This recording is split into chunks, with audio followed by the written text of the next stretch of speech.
Hi book lovers, welcome back to my channel. As you can tell from today's title, I'm going to be talking all about the Bridgerton series by Julia Quinn. I finally finished all 8 books in the series. Took me about a week and a half, but I reread 5 books and the other 3 I read for the first time. And as you can see on my little display, these are all my Julia Quinn Bridgerton books. These 8 are the original covers with the step backs, the first printings, and then I also have a couple of the reprints as well. And then there is another reprint. This one is the movie tie-in for the Netflix show, and it has our 2 main actors playing Daphne and Simon for The Duke and I. But I figured since the Netflix show is premiering on Christmas Day, I would read and reread the entire series to catch myself up and also to remind myself what exactly happened in The Duke and I, because honestly I didn't remember much. This video is also a bit of a collaboration with my friend Lisa from Remarkably Lisa. She's also doing another Bridgerton video. We've discussed the series a lot, and again, since the show was coming on Netflix, we decided to do a video and release it on the same day. So I'll link her down below. You can check out her video and her take on the whole series. I actually read the series about 2.5 years ago.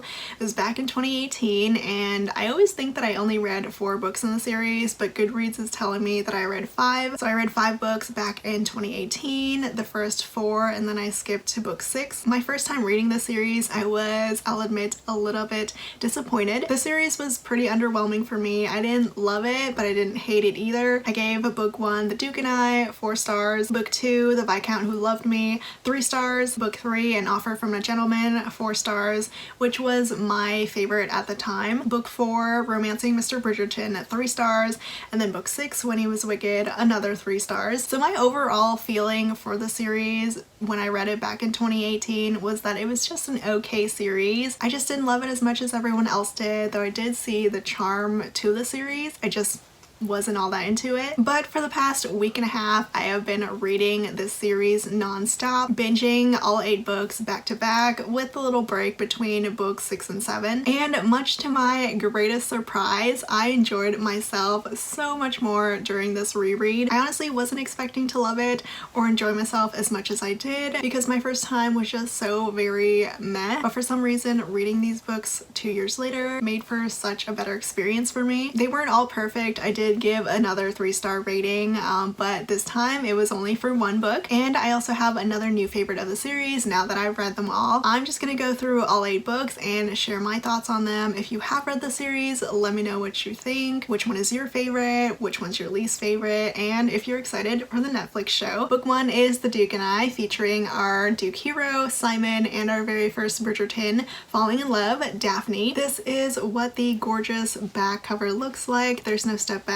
There's just this back cover. Daphne is the oldest Bridgerton daughter, and she is one of 8 books. Each one is about a different Bridgerton sibling. Their father died from a bee sting, which we can tell he was allergic to. He died when the oldest son was 18, and the youngest daughter wasn't even born yet. Violet, the Bridgerton mother, the Bridgerton matriarch, was pregnant about 7 or 8 months with the youngest daughter. Fast forward a decade later, it is 1813. The oldest Bridgerton is 29, the youngest is 10. Our heroine Daphne Bridgerton is 21, and the hero Simon is 29. The Duke and I has 2 lovely tropes, a fake relationship and the brother's best friend trope. Simon, our hero, is best friends with Daphne's older brother Anthony. They went to school together, they were the biggest players together. So Anthony, knowing the kind of man that Simon is, warns him off of his sister, off of Daphne. But when Simon and Daphne meet for the first time, they don't know who the other person is because they haven't been introduced yet. They meet when Daphne is fending off a drunk suitor. Simon comes in and witnesses Daphne saving herself, and from the moment that they meet, they want each other. Unfortunately, the next moment is when they're introduced, and then Simon realizes that he is not meant to be with Daphne, not just because of her being Anthony's sister,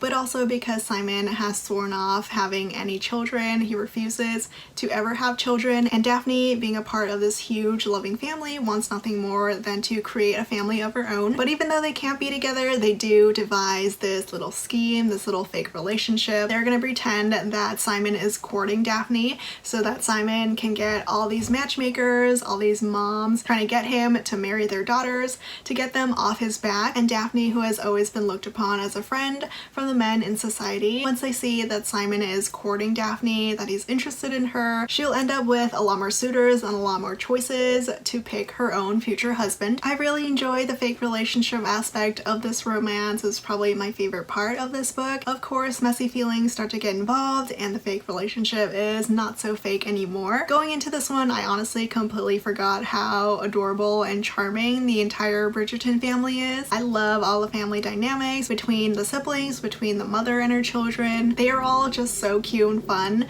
and Violet for sure is a shining character as the mother of the Bridgertons. I reread my ebook and came across my highlighted parts. The parts that I laughed during my first read, they ended up making me laugh again during this reread. I did enjoy this book, but I didn't fully love it. There were still quite a few things that made me really frustrated that also made me frustrated the first time around. Simon was definitely the most frustrating character for me.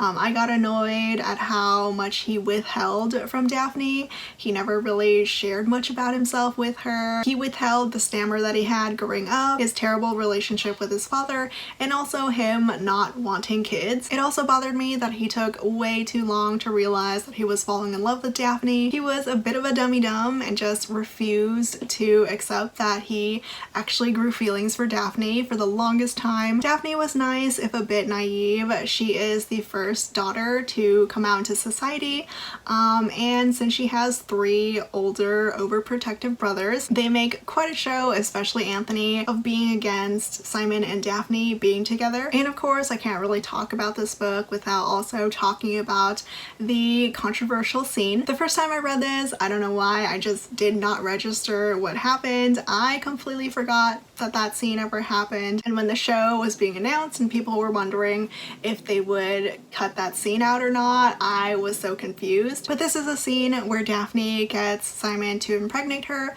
without his consent because he is drunk. Obviously, this kind of thing, it's not okay, but for some reason it just didn't bother me as much as I was expecting it to. I'm not saying that what she did was okay, because it was definitely wrong, but it didn't ruin the story for me. But I am curious to see what the Netflix show will do about the scene. I have a feeling they'll just cut that whole thing out. I'm giving this one at 3.5 to 4 stars, though it is leaning more towards 3.5. It was still a really fun read, minus that whole controversial scene. It's a great introduction to the Bridgerton family, though we do see more of the older siblings than the younger ones. And based off the trailer that actually released today, it does seem like the show is sticking fairly close to what happens in this book. Also, reading this one after like the reveal of the actors, I couldn't help myself but imagine these two as Simon and Daphne, so that was nice. Book 2, The Viscount Who Loved Me, is Anthony Bridgerton's book, and this is what the gorgeous 2-page step back looks like. Going into this one, I did not remember a single thing in this book. All I remembered about Anthony was what he did in book 1 in The Duke and I, so I was pretty much reading this book for the first time, even though it is a reread. The Viscount Who Loved Me takes place a year after The Duke and I, so Anthony is now 30 and the youngest, Hyacinth, is now 11. Anthony is the oldest of the siblings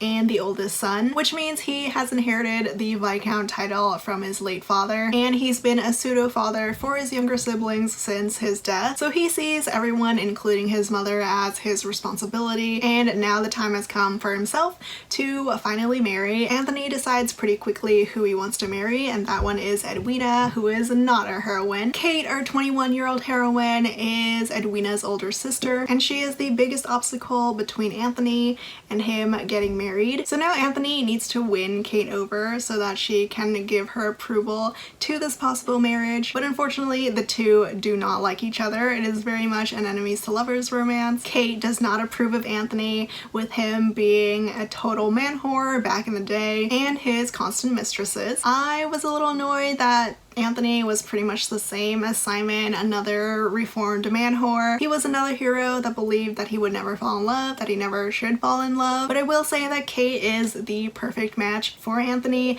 They go head to head with each other. These two pick on each other. They rile up each other constantly. It is pretty entertaining to read, though Anthony does go a bit far sometimes. So for enemies to lovers, it was great. Anthony did get on my nerves a lot. I got a little bit bored with, but Kate more than made up up for it. I really loved Kate. She was a great heroine. One of my favorite parts about this book though was the dog. There is a corgi here named Newton. He's Kate's dog and he is the most adorable thing ever. I don't see a lot of pets in historical romances and I wish there was more. So Newton was a great addition to this book. Overall, I'm giving this 4 stars. It would have been a 3.5, but I'm bumping this up just because of Kate. She was a great character. She definitely made up for Anthony's deficiencies. I just enjoyed myself so much more the second time reading it because the first time I gave this one a 3 stars and now it's bumped up to 4. And now onto book 3, An Offer from a Gentleman, and my previous favorite of the series. This one has another 2-page gorgeous step back. Here, An Offer from a Gentleman is the Cinderella retelling of the series. I'm pretty sure this one is the only one that actually has a retelling, but it was my favorite even though I didn't remember much besides the fact that it was a Cinderella retelling. But book 3 is about the second oldest son, Benedict. Benedict here is 31 and his heroine is 23. The oldest Bridgerton is now 33 and the youngest is 14. This book is split into 2 parts. Part 1 takes place a year after book 2, The Viscount Who Loved Me, and then part 2 takes place another 2 years after that. So part 1 is where our main characters meet and have their Cinderella ball moment. Sophie is the bastard of an earl. He takes her in. He also remarries, but then he dies, leaving Sophie with her evil stepmother and 2 stepsisters. She becomes a servant and practically a slave for these 3 women, and her life just sucks. But she gets a chance of a lifetime to go to a Bridgerton ball. She dresses up like Cinderella, goes to the masquerade, and as soon as she and Benedict meet, it's love at first sight for both of them. She recognizes him as a Bridgerton, as Benedict, but since she's masked, he has no idea who Sophie is. She doesn't even tell him her name. They spend this magical night at the ball together, but as soon as midnight hits, Sophie has to leave, and Benedict has absolutely no way of getting in touch with this mystery woman who he thinks is a proper lady and not a bastard of an earl. Then part 2 begins and it takes place 2 years after this ball. Sophie has quit the household. She's no longer working for her evil stepmother. She makes ends meet as a servant for another household, but then one night she's about to get attacked and Benedict comes in and saves the day. She recognizes instantly who he is, but he sadly doesn't recognize her as a mystery woman and she's not about to tell him who she is, mainly because they really have no future together with her being who she is. But they're forced to be around each other because Benedict ends up getting sick. They end up in Benedict's country cottage and Sophie is the only one who's around to be able to take care of Benedict. So there is some great forced proximity going on, and I always love reading in historical romances when one main character has to take care of another main character who gets sick or is injured. While Sophie is taking care of Benedict, this is when they connect with each other. Benedict is still in love with this mystery woman, but Sophie is the one who is right in front of him and he slowly starts to fall for her. Benedict and Sophie have such great banter and chemistry together. I love them. So far during my binge, they became my favorite couple. Benedict is a total sweetheart. He wasn't annoying like his older brother was and like Simon from book 1 was. I just adored these two and I loved how they were around each other. Benedict, while he's slowly falling for Sophie, he does end up helping her, taking her back to his mother's home so she can work for Violet, and it's there that Sophie for the first time feels like she belongs. They welcome her into the family. They don't really treat her like another maid, another servant, mainly because they see how Benedict feels about her. There is a bit of angst with neither of them, seeing how a marriage is possible. She's not a well-bred lady of society. Benedict believes that she's been nothing but a servant. Both of them are a bit tortured over this, and I did enjoy reading that. And the whole reveal scene of him finally finding out that Sophie is the mystery woman was such a great scene. I loved it. But I did really appreciate that Benedict actually fell in love with Sophie for Sophie, not because she was the mystery woman. He was ready to make a life with her no matter who she was, and I just loved him for that. This was an easy 4 stars. It was such a great read. It is the same rating that I gave 2 years ago, but I absolutely saw why I chose this one as my favorite Bridgerton book. And now we jump 7 years later into book 4, Romancing Mr. Bridgerton, which is Colin's book. This is what the pretty step back looks like. Colin is the third oldest of the siblings and he's now 33, which is the oldest age for any of the siblings to fall in love and get married. It's 1824, the oldest sibling is 40, and the youngest daughter is 21, so all grown up. Romancing Mr. Bridgerton is a friends to lovers romance. Colin and Penelope have known each other for years. Their family has been friends for years. Penelope is now 28, so pretty much a spinster. Penelope is closest to Colin's younger sister, Eloise, who is her same age. This book was actually the one that I completely forgot that I ever read. I always thought that I read books 1 through 3 and then 6, but apparently I read this one when I opened my ebook. I was on the last page and I had some highlights, but it is friends to lovers with quite the unrequited love. There was a little bit of build-up in the previous book for Colin and Penelope. Colin was telling his brothers that he would never marry Penelope. He never saw her as anything more than a friend, and Penelope, who was the one who was in unrequited love with him, overheard him and got her heartbroken. Now it's been 7 years. Colin has been traveling around the world to find his purpose, but now he's back and his mother is very eager to get him married off. But after he comes back and he sees Penelope for the first time in years, he starts to see her as something different and something more. Luckily, it's not because she had a whole makeover or anything like that. He starts to see how charming and witty and intelligent Penelope is, whereas before, like the rest of society, he always thought her as, you know, a shy wallflower turned spinster. But she's more than those things, and she's a really lovely heroine. I was hoping that she would get some prospects, some possible suitors to make Colin jealous, but no, that never happened. Luckily though, Colin doesn't take that long to realize that Penelope is it for him. Minus the whole 7 years in the actual book,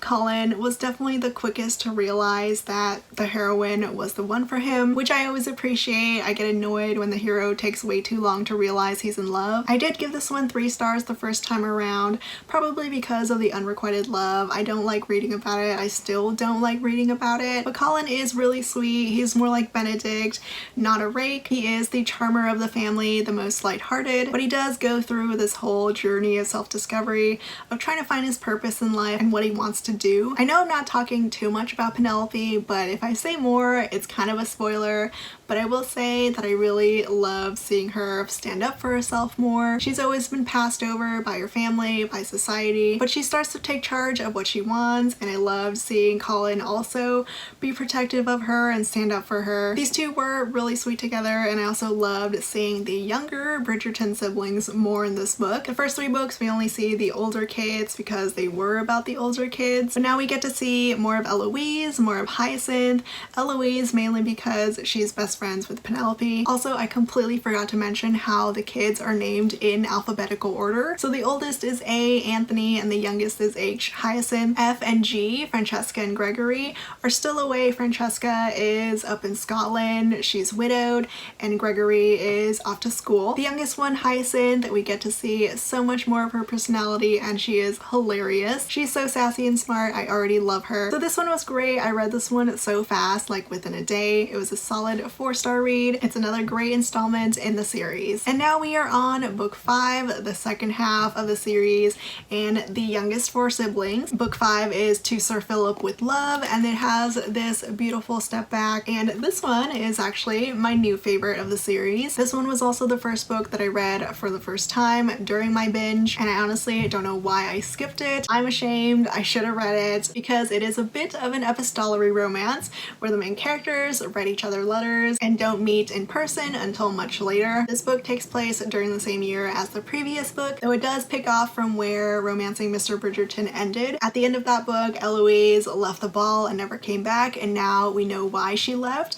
and where exactly she went. So in the year prior to the start of this book, Eloise has been writing letters to Sir Philip. She first wrote to him to offer her condolences over the death of her cousin, who was also his wife. Philip and Eloise continued to write letters to each other for pretty much a year, up until Philip asked Eloise to marry him because, unbeknownst to her, he has 2 young children who need a mother. I say this is kind of an epistolary romance because they do write letters to each other, but they don't actually fall in love while writing these letters to each other. They start to fall in love when Eloise runs away from that ball in Romancing Mr. Bridgerton and heads straight to Philip. She She's been feeling lost ever since her best friend and fellow spinster Penelope ended up getting married to her brother. She's wondering if she should get married, and since Philip is currently the only one to offer marriage to her, she goes to him to see if they would suit. She is very surprised by his 2 young children, who are quite the hellions, but Philip is also quite different from how he is in his letters. He is shy, he's gruff, he's quiet, he's a bit of a grumpy hero, so obviously I fell in love with him. The romance here is so sweet and slow. Eloise and Philip are trying to feel each other out, but the way that their love grew for each other felt the most real and genuine to me. Eloise is fantastic as well. Philip's children are troublemakers, but Eloise easily handles them, and Philip as well. She was just so perfect for him and his family. The relationship between Philip and his 2 kids was heartbreaking. My heart hurt for them, for the way that Philip just never knew how to be a father. Even though he loves his kids to death, he's scarred from his wife who tried to commit suicide and died on his watch. So the emotions were all over the place for this book, and I loved it. And when we get to see Philip actually in love, it is the most beautiful thing ever. The end scene with him proving his love to her stole my heart. I loved it. But of course, it's not a Bridgerton book without the rest of the Bridgertons. Everyone is worried over Eloise, who practically ran away, and all 4 of her brothers, 3 older and 1 younger, show up and make quite a bit of trouble. We finally get to see Gregory in this book, who is the youngest son. He's 23 here, so he's all grown up, out of school. Gregory has his own personality now, and I just loved seeing all 4 brothers interact with each other. Anthony, the oldest, is now 40, and the youngest, Hyacinth, is 21. Eloise here is 28, like Penelope was, and Philip is not too much older at 30. So this one, I loved it. I am so glad I finally read it. It is easily 5 stars for me, my new favorite of the series. I guess you could see this romance as one between a sunshine and a grump. Philip, he keeps to himself in his greenhouse, taking care of his plants and flowers, whereas Eloise just brings so much light and love into his life. The romance is just so sweet and beautiful. Loved it. Book 6 is When He Was Wicked, and we finally get to see Francesca. This is what the step back looks like. So Francesca is the one who has been the most mysterious Bridgerton throughout the series. She's been away, gone in Scotland.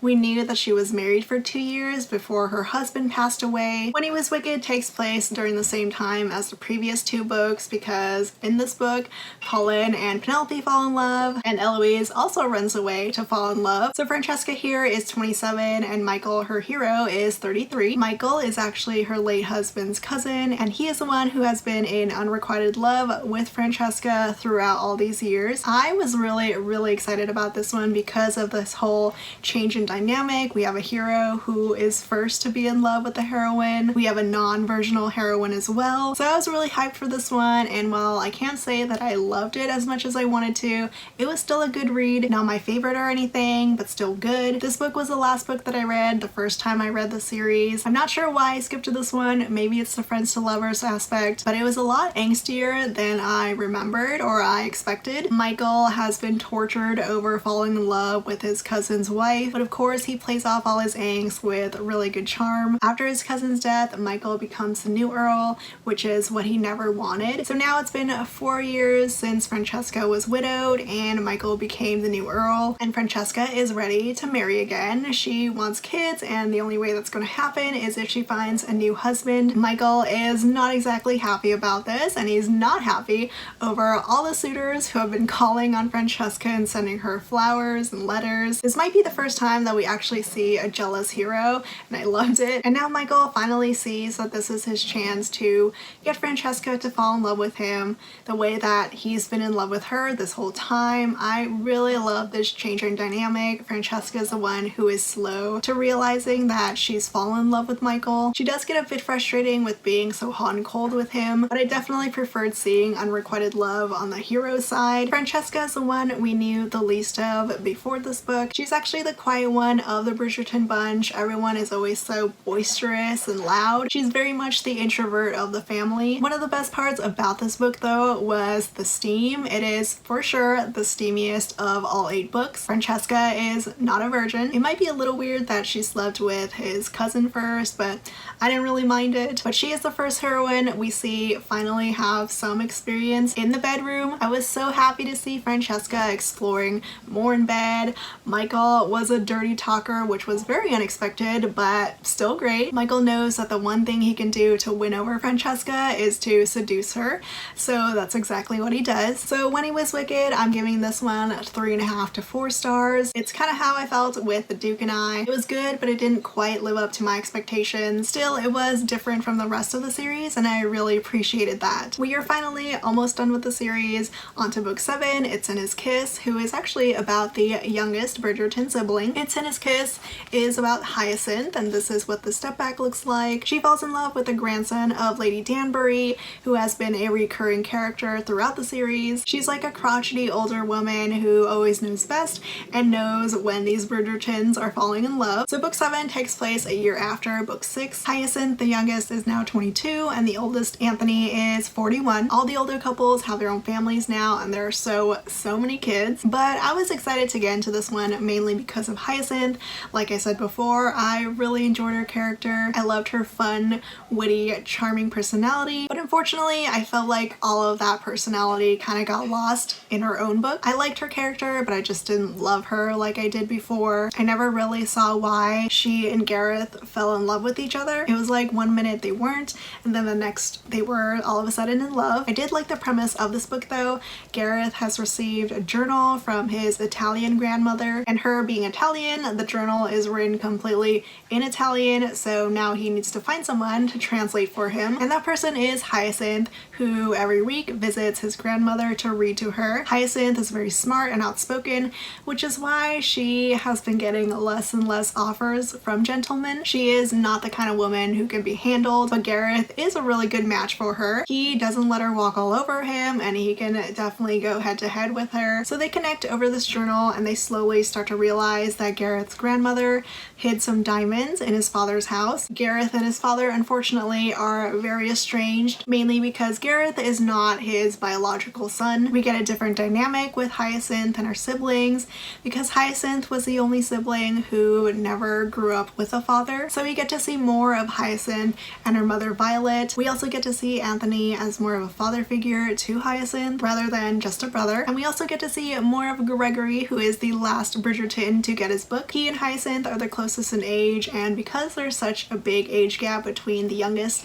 and the oldest, these two have a very different connection than to the rest of the family. The weakest character for me though was Gareth. I just did not love his character. He didn't really make that much of an impression on me. He unfortunately was a bit forgettable, which is crazy because he was matched up with Hyacinth, who is quite the unforgettable character. Hyacinth and Gareth fall in love, but my main problem was just that I didn't really feel them falling in love. So this book was a bit disappointing. I'm giving it 3 stars. It is my least favorite, unfortunately. It's my only 3-star rating of the series, so it's not exactly bad, but it's still my least favorite. And finally, we have the 8th and final book of the Bridgerton series, and we also get Gregory's book. This is what the step back looks like. It's a wedding step back, which is very fitting for this book. This one takes place 2 years after It's in His Kiss. Gregory is now 26 and no longer the 12-year-old we knew from The Duke and I. His oldest sibling is now 43, so it's been a good 14 years since book 1. This one surprised me in the best of ways. I really didn't know